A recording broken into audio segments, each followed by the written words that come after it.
Assalamualaikum warahmatullahi wabarakatuh. Saya Nafisah, guru biologi dari MAP Mujahidin Kabupaten Pati, Provinsi Jawa Tengah. Saya adalah peserta BIMTEK Kepala Laboratorium Sekolah yang diselenggarakan oleh Universitas Pendidikan Indonesia Angkatan ke-38.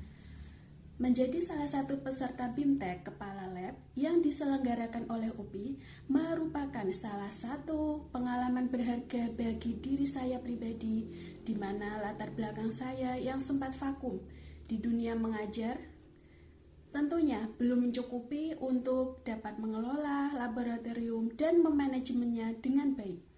Maka dari itu, saya mengikuti BIMTEK ini untuk membekali diri saya lebih baik memantaskan diri dan mengelola laboratorium yang ada di sekolah kami. Terima kasih kepada penyelenggara yang telah memberikan kesempatan kepada kami untuk mengikuti kegiatan BIMTEK secara daring, di mana saya dan teman-teman saya di seluruh penjuru Indonesia dapat mengikuti BIMTEK ini tanpa harus datang jauh-jauh ke Bandung. Dalam BIMTEK ini, kami diberikan kesempatan untuk memanajemen laboratorium dengan baik.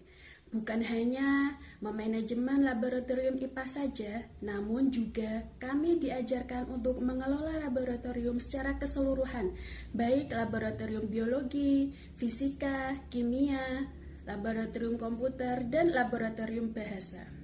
Selain itu, kami juga dibekali dengan bagaimana cara merencanakan pembelajaran dan dapat menggunakan teknologi dalam pembelajaran. Salah satunya yaitu dengan membuat video ini. Selamat menyaksikan. Kali ini kita akan belajar tentang tingkatan keanekaragaman hayati. Apa saja yang akan kita pelajari hari ini? Nah, coba saat kamu berjalan di depan cermin, lalu perhatikan tipe rambut kamu. Setelah itu, lihat rambut teman-temanmu. Apakah mereka mempunyai bentuk rambut seperti kamu? Kok bisa ya?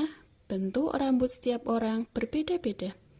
Atau saat kamu sedang ke pasar untuk membeli buah, di sana kamu berniat untuk membeli jeruk.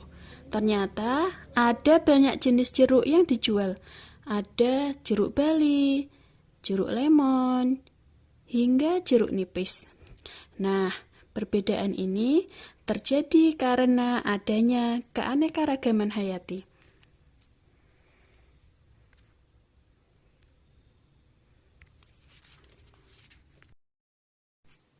Keanekaragaman hayati atau disebut biodiversity menurut Undang-Undang Nomor 5 Tahun 1994 merupakan keanekaragaman di antara makhluk hidup dari semua sumber, termasuk di antaranya daratan, lautan, ataupun ekosistem akuatik, serta kompleks-kompleks ekologi yang merupakan bagian dari keanekaragamannya, mencakup keanekaragaman dalam spesies, antar spesies, dan dengan ekosistem.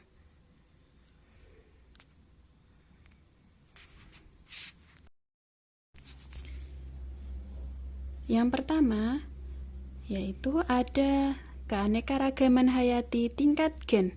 Keanekaragaman hayati tingkat gen terjadi karena adanya keanekaragaman susunan gen.